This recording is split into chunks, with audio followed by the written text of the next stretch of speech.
Hello जी, राम राम। तो स्वागत है मेरे मिनी व्लॉग में। तो आज मैं ये कहाँ चल रही हूँ तो देख लो। ये था मेरा फाइनली रुक, और मैं कैसी लग रही हूँ कमेंट में ज़रूर बताना। तो हम चल दिए, 1.5 घंटे का रास्ता था लेकिन हम पहुँचे 4 घंटे में, क्योंकि जाम बहुत ज़्यादा था। तो भूखे प्यासे हम बहुत लेट पहुँचे, बहुत लेट हो गया। फाइनली हम पहुँच ही गए। वहाँ जाके सब जो भी हमसे बड़े थे हम उनका मान सम्मान किया और काफ़ी देर तक गटर पटर किए, मस्ती की। फिर उसके बाद में ये क्या था, हम खाने के लिए आ गए।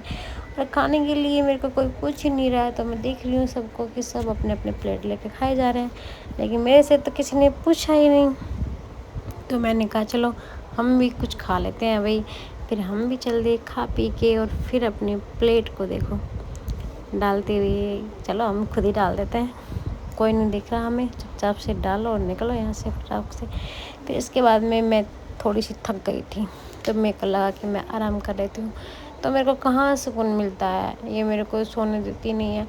देखो मेरे को बुला लिया कि चल खड़ी हो, और सबको पैसे दे के आ। फिर मैं खड़ी हुई, मैं चल दे दे मेरे को भी। फिर मैं इनके साथ निकल ली, और फिर बोल रही है बैठे बैठे तेरे को काफ़ी देर हो गई, अब चल छोरी थोड़ा काम कर ले। मैंने कहा चलो ठीक है, थोड़ा सा हेल्प करवाते हैं। तो ये लग गई मैं देखो बर्तन उठाने के लिए, क्योंकि सब चले गए थे, गृह प्रवेश का प्रोग्राम था, सब खा पी के सब निकल लिए थे, और हमें बर्तन धोने में लगा दिए। देखो ये मामा जी प्लेट ढूंढ रहे हैं कि कहाँ पे खो गई है, और मैं देखो बर्तन इकट्ठा करने लग रही हूँ। फिर इसके बाद में ये क्या था, मेरे को गोबर ढोने में लगा दिया। अरे बाप रे, यहाँ पे देखा मैंने 6 भैंस बाहर, 6 अंदर। बाप रे, इतना सारा गोबर कैसे डालते होंगे, मैं तो देख के परेशान हो गई। लेकिन देखो मेरे से बैठा भी नहीं जा रहा था ना, अच्छे से गोबर डाला जा रहा था, लेकिन फिर भी मेहनत कर रही थी, क्योंकि मेरे को रील बनानी थी। रील नहीं, मैं रियल में काम कर रही हूँ, तो मजाक मत सोचना। मैं काम कर रही हूँ, मैं मेहनती हूँ वैसे तो, लेकिन मेरे कोई तारीफ़ करता ही नहीं है मेरे काम की, लेकिन फिर भी मैं लगी रहती हूँ काम में।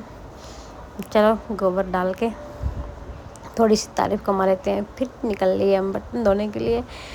चलो भाई हेल्प करवा देते हैं। बोले कि तू वहाँ पे ठाली पड़ी रहती है, कुछ काम वाम नहीं करती है, इसलिए यहाँ पे थोड़ा काम कर। तो इनकी बर्तनों की अच्छे से धुलाई करवा दी मैंने।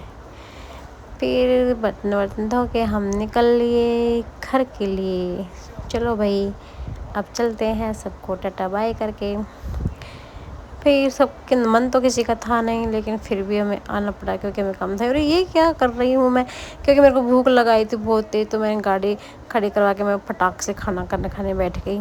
बाहर ही बैठ गई, अंदर तो पहुँची भी नहीं। फिर ये बोले कि मेरे को भी भूख लग रही है, मैं भी खाऊंगी। चलो भाई हम भी खा लेते हैं। मैं बोली तू भी खा ले मेरे साथ में, लेकिन ये बोल रहे थे अंदर तो बैठ जाओ। नहीं, मुझे भूख लग रही है भाई, मैं तो यहीं पे बैठ के खाऊंगी।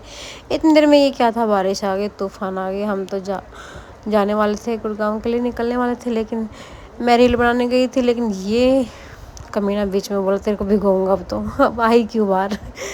बड़ी मुश्किल से इसे पीछे छुड़ा के आई, लेकिन 2 बार इसने अच्छे से नवा दिया मेरे को। फिर भी मैं आने के टाइम तक सूख ही गई। ये देखो भाई, बारिश आने के बाद में बुरा हाल हो चुका था, क्योंकि हम तो प्रोग्राम में गए थे तो कुछ अंदर भी नहीं रख पाए, और गाड़ी का भी बुरा हाल हो गया। देखो आंधी तूफान इतना तेज़ था ना कि सारे मतलब कि सामान भी उधर उधर हो गया, बहुत बुरा हाल हो गया।